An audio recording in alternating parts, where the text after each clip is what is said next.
भाई साहब देख लो बैच, यही है मेरा बैच। अस्सलाम वालेकुम दोस्तों, कैसे हैं आप लोग? आई होप आप लोग अच्छे से होंगे, मस्त और स्वस्थ होंगे। एक बार फिर से आप सभी का स्वागत है आपके अपने यूट्यूब चैनल सिटी ट्रैवल 23 में। आज तारीख है भाई 2 मार्च 2026। टाइम हो रहा है सुबह के 10:26 और आज रोजा है शायद 12वां। तो आज मैं वीडियो में कोई अर्निंग बताने वाला नहीं हूँ, क्योंकि मैं खुद काम नहीं करता हूँ भाई उतना, तो मैं आपको क्या अर्निंग बताऊंगा। आज मैं बात करने वाला हूँ कि रमजान में मैं कितना काम कर रहा हूँ और कितनी अपनी टोटल कमाई हुई है और अपना रमजान कैसा गुजर रहा है। अभी तक के रमजान में टोटल मैं कितना कमाया हूँ सब आपको दिखाने वाला हूँ, स्क्रीनशॉट और कैमरे के साथ में मोबाइल ओपन करके पूरा दिखाऊंगा। क्योंकि भाई देखो, ये रमजान का महीना है ना, मैं इसमें पहले भी काम नहीं करता था, जो भी काम करता था ना उसमें भी मैं ज्यादातर कोशिश यही करता था कि मैं मस्जिद में रहूं, तिलावत करूं। कुरान बड़ी मेहनत से याद किया है तो उसको भूलना नहीं है आसानी से, इसलिए मैं रमजान में ज्यादा से ज्यादा तिलावत करता हूं और कुरान को याद करता हूं। भले मैं तरावी सुनाऊं या ना सुनाऊं, लेकिन मेरा वसूल ये रहता है कि कुरान को याद किया जाए अच्छे तरीके से। बाकी जो लोग हाफिज नहीं है भाई, उनको पता होगा कुरान की क्या कदर है और क्यों याद होना चाहिए कुरान। तो चलो मैं आपको अपने मोबाइल में लेके चलता हूँ बैक कैमरे से और उसको दिखाता हूँ दूसरे मोबाइल में जो जिसमें मैं ओला उबर की बुकिंग लेता हूँ। तो भाई लोग देखो, पहला रोजा अपना पड़ा था 19 तारीख को, यानी 19 फरवरी को। तो ये है 19 फरवरी। मैंने 842 रुपए का काम किया। फिर 20 तारीख को 1006 का, फिर 21 को 390 रुपए का, फिर उसके बाद 22 तारीख को 1049 रुपए का। इसमें जो टोटल अर्निंग हुई है ये तो अभी यहाँ पे एक साथ नहीं दिखाएगा, क्योंकि दिखाएगा तो पूरे हफ्ते की दिखाएगा, वरना ऐसा 4 दिन की नहीं दिखाएगा। अब आप देख लो अगले हफ्ते में, उसके में यानी 22 फरवरी के बाद वाले हफ्ते में कितनी कमाई हुई है। तो भाई 23 फरवरी से 1 मार्च तक की अपनी अर्निंग देखो, 4483 रुपए की हुई है। अब कितना दिन काम किया मैंने? 1 2 3 4 5 दिन। 5 दिन में 4483 रुपया। 5 दिन में 5 दिन का 1000 रुपए तो आपको काटना पड़ेगा सबसे पहले उबर का कमीशन, ठीक है? कितना बचेगा? 3400। अब इसमें से आपको निकालना पड़ेगा सीएनजी। तो क्या बचेगा अब आप सोच लो। सीएनजी जब कम काम करो तो सीएनजी बहुत ज्यादा लगती है भाई, ठीक है? तो ये हो गया दूसरे हफ्ते का। अब अपना तीसरा हफ्ता स्टार्ट हो गया, यानी 1 मार्च के बाद, यानी आज 2 मार्च है। तो आज अभी तक कुछ भी मैंने काम नहीं किया है। जो आप एक हफ्ते की कमाई देख रहे हो 4483 रुपया, रमजान से पहले मैं एक दिन में या एक हफ्ते में नहीं, बल्कि एक ट्रिप में इतना मैंने किया है रमजान से पहले। 4483 रुपया वाली बुकिंग सोचो आप। और पर डे का अपना 4500 4000 होता ही था पर डे का, लेकिन पूरे हफ्ते में इतना मैंने किया है। कमीशन काटेंगे तो 3000 भी। अब आपको बताता हूँ कि रमजान में जो मेरा वसूल है सुबह से शाम तक का क्या रहता है। देखो, शहरी का जो टाइम खत्म होता है सुबह में, वो खत्म होता है अभी 5:36 पे। मैं उठता हूँ 4:50 पे, यानी लगभग पौना घंटा पहले उठता हूँ। सबसे पहले थोड़ा सा तिलावत करता हूँ अगर मौका मिला शहरी खाने से पहले, वरना पहले शहरी करता हूँ, उसके बाद तिलावत करता हूँ। फिर फजर की नमाज पढ़ के और उसके बाद फिर सो जाता हूँ। मैं नमाज पढ़ के सो जाता हूँ, या तो कभी कभी नमाज के बाद भी थोड़ी तिलावत करता हूँ, फिर सो जाता हूँ। अगर लगा कि लाओ 2 घंटा 3 घंटा कुछ काम कर लेते हैं, तो फिर 12 बजे 1 बजे या जोहर की नमाज पढ़ के तब निकलता हूँ और 600-700 रुपया 800 रुपया या 500 रुपया करके आ जाता हूँ। और जो आप बुकिंग देखा है 400-500 रुपया वाली, वो मैं काम करने के लिए नहीं गया था, मुझे जाना था महाड़ा में, तो इसकी वजह से मैं बुकिंग ले करके गया था और वहाँ पे अपना काम करके वापस आ गया बुकिंग ले करके, या खाली गया वहाँ से बुकिंग ले करके आया, ऐसा हुआ है।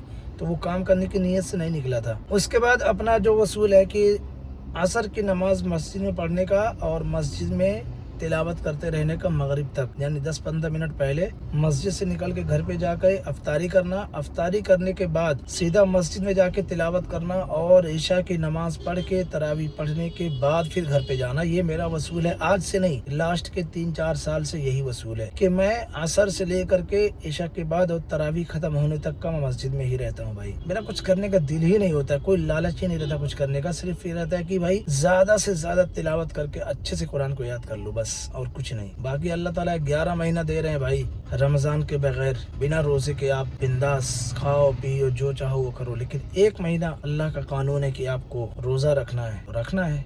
बस अल्लाह का हुक्म हो गया खड़े हो जाओ तो खड़े होना है, वो बैठने का हुक्म है तो बैठ जाओ, इसी को फर्मा बरदारी कहते हैं। बाकी हर किसी का अपना अपना वसूल होता है, ऐसा जरूरी नहीं कि हर आदमी हर वक्त तिलावत ही करता रहे भाई। हलाल कमाई का कमाना भी सवाब का काम। कुछ लोगों का भाई कमेंट था कि यार बैच क्या होता है, कैसा होता है। भाई साहब देख लो बैच, यही है मेरा बैच आप लोगों को शायद उल्टा दिख रहा होगा। तो ये है मेरा बैच और इस पे आपका नाम लिखा रहता है, लाइसेंस का नंबर लिखा रहता है, पहली बार आपका लाइसेंस कब बना था उसकी स्टार्टिंग की डेट लिखी रहती है, चाहे वो बाइक का ही लाइसेंस क्यों ना हो। और उसके बाद फिर उस पे आपका बैच का नंबर भी लिखा रहता है इस पे। और ये बैच का नंबर आपके लाइसेंस पे बैक साइड में भी प्रिंट होता है। तो ये पीले कलर का होता है। पहले ये जो है ना सिर्फ टैक्सी, जो काली पीली टैक्सी होती है उनके पास होता था और रिक्शे वालों के पास होता था।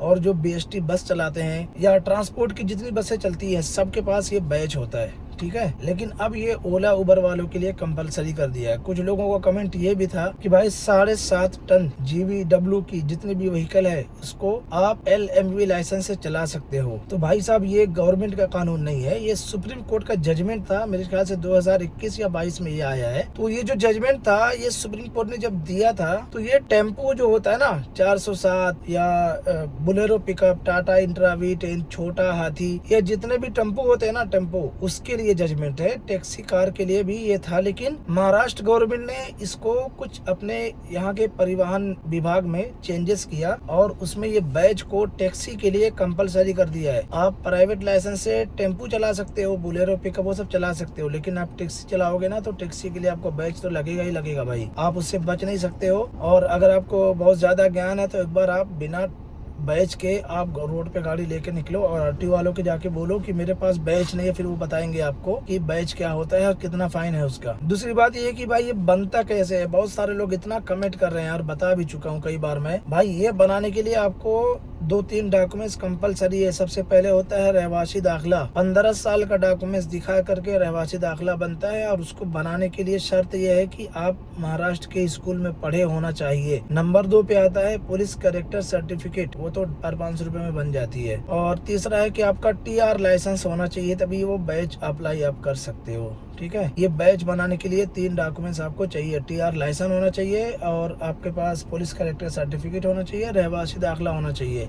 अब रहवासी दाखिला बनाने के लिए क्या क्या डॉक्यूमेंट्स लगता है वो बताऊंगा तो बहुत ज्यादा लंबी लिस्ट हो जाएगी भाई डॉक्यूमेंट्स की, क्योंकि रहवासी दाखिले के लिए 15 साल का डॉक्यूमेंट्स ऐसा चाहिए जो गवर्नमेंट का हो और रजिस्टर्ड डॉक्यूमेंट्स हो। बैंक का स्टेटमेंट नहीं चलता उसमें आपको आपकी स्कूल की LC चलेगी, मार्कशीट चलेगी और LIC की पावती चलेगी, गैस की रिसिप्ट होती है वो चलती है, लाइट बिल चलेगी, रजिस्टर्ड एग्रीमेंट होना चाहिए वो भी चलेगा। जैसे बहुत सारे लोग मुंबई में रहते हैं ना 15-15 साल 20-20 साल से, लेकिन वो साबित नहीं कर सकते कि वो कितने साल से हैं यहाँ पे, क्योंकि या तो वो रेंट पे रहते हैं तो एग्रीमेंट फाड़ के फेंक दिए होंगे पुराने, और अगर अपना खुद का घर है तो उसमें वो डॉक्यूमेंट्स बनाते नहीं, चाहे तो बना सकते हैं। लेकिन जो रहवासी दाखिला है, अगर आपकी एज 18 साल से कम है तो आप अपने पिताजी की रहवासी दाखिला दिखा करके अपना बना सकते हो। अगर आप मुंबई में पैदा हुए हो तब आपको 15 साल के डॉक्यूमेंट्स की कोई जरूरत नहीं है, आपकी बर्थ सर्टिफिकेट ही आपकी काफी है, बन जाएगा। आधार कार्ड, पैन कार्ड और बर्थ सर्टिफिकेट दे दो, उसी से बन जाएगा। और 300 या 400 रुपए लगेगा रहवासी दाखिला बनाने का अगर आप मुंबई में पैदा हुए हो तो। लेकिन अगर आप मुंबई में पैदा नहीं हुए हो तो भाई कितना पैसा मांग लेंगे कुछ पता नहीं है, कोई 4000, 5000, 8000, 6000 जितना मांग लेंगे ना आपको देना पड़ेगा। और वो भी लीगल तरीके से डॉक्यूमेंट्स बनाओ भाई। अगर आप लीगल तरीके से नहीं बनाते हो, आपका डॉक्यूमेंट्स बन भी गए ना, बाद में कभी वेरिफिकेशन हो गई तो आपकी प्रॉब्लम बढ़ जाएगी। तो भाई इसलिए आज की वीडियो मैंने शूट किया। आप लोग सोच रहे होंगे वीडियो क्यों नहीं आती है, तो भाई वीडियो इसलिए नहीं आती है क्योंकि मैं प्रॉपर काम नहीं करता हूँ, और उसके बाद वीडियो एडिटिंग करने का, अपलोड करने का टाइम तो आज के वक्त में बिल्कुल भी नहीं है। अभी यही वीडियो मैंने आज शूट किया है, 2 तारीख है, लेकिन अपलोड कब होगी मुझे भी पता नहीं है। तो भाई